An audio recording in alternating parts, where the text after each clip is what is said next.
élections apaisées, inclusives et transparentes au Bénin, une préoccupation qui mobilise ici. Sympathisants, imams et alpha, membres de la Fondation Malher Rossou, veulent jouer leur partition. Tour à tour, chacun lance son cri de cœur à tous les acteurs concernés par le scrutin du 8 janvier prochain. La violence ne provient pas de la population, ça vient des propres politiciens. Et c'est ça qui tue l'Afrique. Et nous ne voulons pas que ça tue le Bénin. Nous demandons d'abord aux politiciens de changer leur langage, parce que la population suit ce qu'ils disent. Des gens ne s'entendent pas, ça ne regarde pas le peuple. Les politiciens vont toujours se retrouver pour se revoir et s'entendre pour s'offrir des postes. Là, vous n'êtes plus au rendez-vous. On ne devient pas chef d'un peuple ennemi. On ne devient pas des élus d'un peuple ennemi, où le Nord se bat contre le centre contre le Sud et le Sud contre le reste.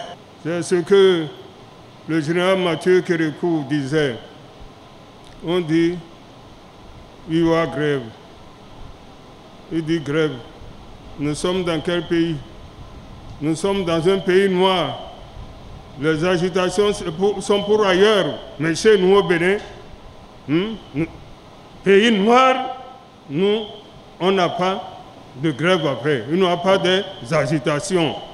Donc, nous nous invitons, en quittant ici aujourd'hui, à parler à nos jeunes, à parler à la jeunesse, pour n'entreprendre aucun acte de violence. La rencontre est organisée sous le parrainage de El Hadj Karim Da Silva, premier haut dignitaire de la communauté musulmane du Bénin et président d'honneur de la Fondation Malher Rossou.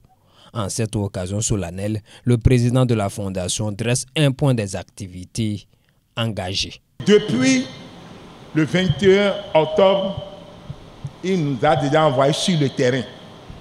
On est en train de parcourir toutes les grandes mosquées du Bénin et on leur demande, surtout à la jeunesse, de ne pas accepter de suivre les individus qui vont vous dire « venez marcher, venez brûler des pneus », il ne faut pas les suivre. Pour les responsables politico-administratifs, la détermination de la Fondation Malher Rossou à promouvoir la paix au Bénin est à saluer.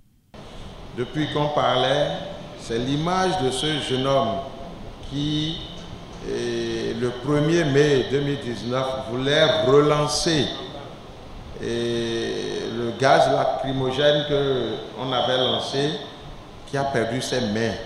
C'est l'image de ce jeune homme qui me revenait à l'esprit. Quand on pense à ces choses, on ne peut que sensibiliser nos frères et sœurs lorsqu'on est à la veille des élections. C'est en cela je félicite la Fondation Malher Rossou.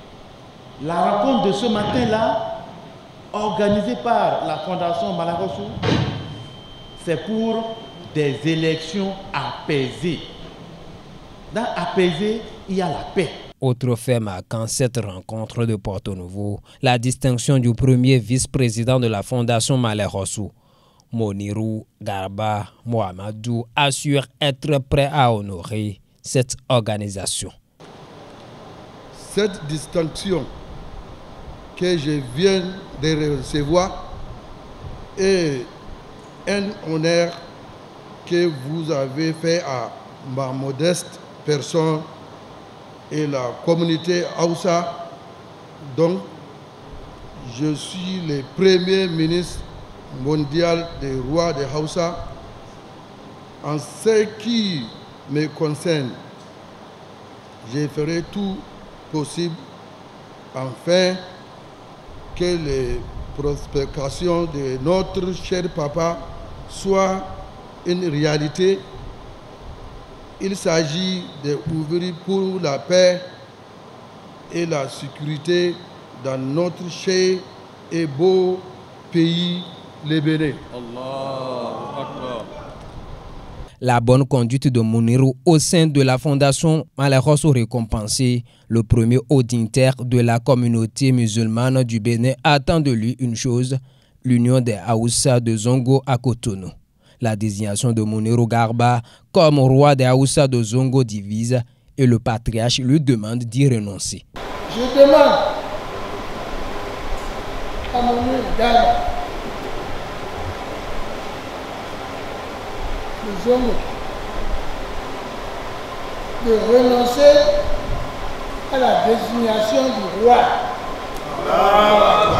Il faut sursoir. Ce n'est pas le moment. Est-ce que c'est compris? Que Dieu vous bénisse. Amen. Les sombres moments vécus lors des dernières élections restent un mauvais souvenir.